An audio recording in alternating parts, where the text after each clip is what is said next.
কৃষি জমি সুরক্ষা আইন এবং ল্যান্ড জোনিং আইন, এগুলো আপনারা নিশ্চয়ই জন্মের পর থেকেই আমরা শুনে আসতেছি যে বাংলাদেশে এরকম আইন হবে।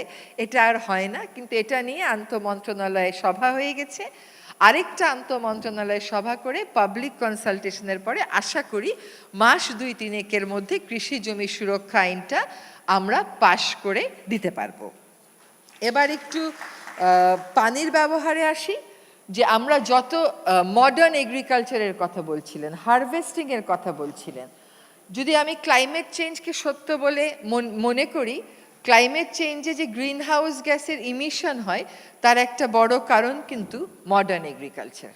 হ্যাঁ, একদমই আপনাকে আদি যুগে ফিরে যেতে বলা হচ্ছে না, কিন্তু বলা হচ্ছে আপনার প্রফিটে একটা মুনাফা টানতে আর রাষ্ট্রের কাছে আবেদন এবং রাষ্ট্রের কাছে একইভাবে সক্রিয় ভূমিকা যেন রাষ্ট্র রাখে, সেটার জন্য আমার অবস্থান থেকে তো আমি অবশ্যই চেষ্টা করব।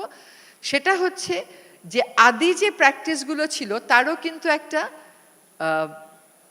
নলেজ ভ্যালু ছিল, তাই না? সেই নলেজ ভ্যালুটাকে তো আপনি মডার্নাইজেশনের নামে সম্পূর্ণ ফেলে দিতে পারেন না।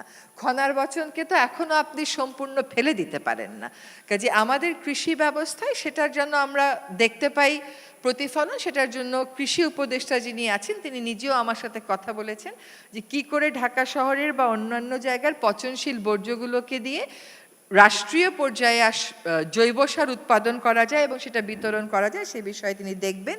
এবং টিএসপি সারের ব্যবহারের নিয়ন্ত্রণ কেমন করে আনা যায় সেটার ব্যাপারে অলরেডি কাজ শুরু হয়েছে। এখানে কৃষকের দাম পাওয়াটা খুব জরুরি। একটা প্রশ্ন একটু আপনাদেরকে করি, দেখেন, বলেন তো বাংলাদেশে কোন পেশাজীবীরা আজ পর্যন্ত ধর্মঘট করে নাই? সে কখনো বলে নাই যে আমি উৎপাদন করব না। এটা হচ্ছে কৃষকেরা। আপনি এমনকি রিক্সা চালকেরাও বলে আমরা ধর্মঘট করলাম, কিন্তু কখনো কৃষকেরা বলেনি যে আমি উৎপাদন থামিয়ে দিব। কিন্তু সেই কৃষক সুরক্ষায় আমাদের স্পষ্ট যেন নীতিমালা হয়, সেটার জন্য আমার জানা মতে কৃষি মন্ত্রণালয় কাজ শুরু করে দিয়েছে। এবং তাদের একটা উদ্যোগ সম্প্রতি হয়েছে, সেটা হচ্ছে যে ছোট ছোট কোল্ড স্টোরেজ করা।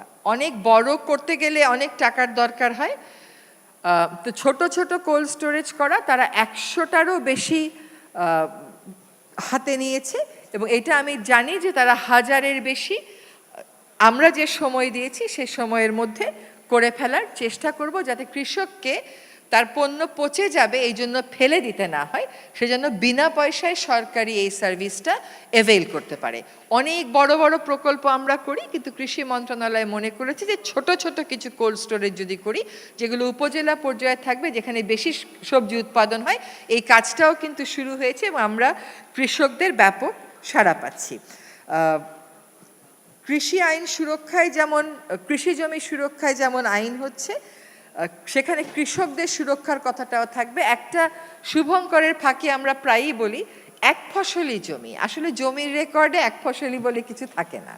এবং সরকার প্রচুর জমি অধিগ্রহণ করে যেগুলো কোনো কাজে লাগে না, সেটা নিয়েও আমাদের কথা হয়েছে যে সেগুলো ফেরত এনে কেমন করে কৃষিকাজে লাগানো সম্ভব, এটা এই কৃষি জমি সুরক্ষা আইনের মধ্যেই থাকবে।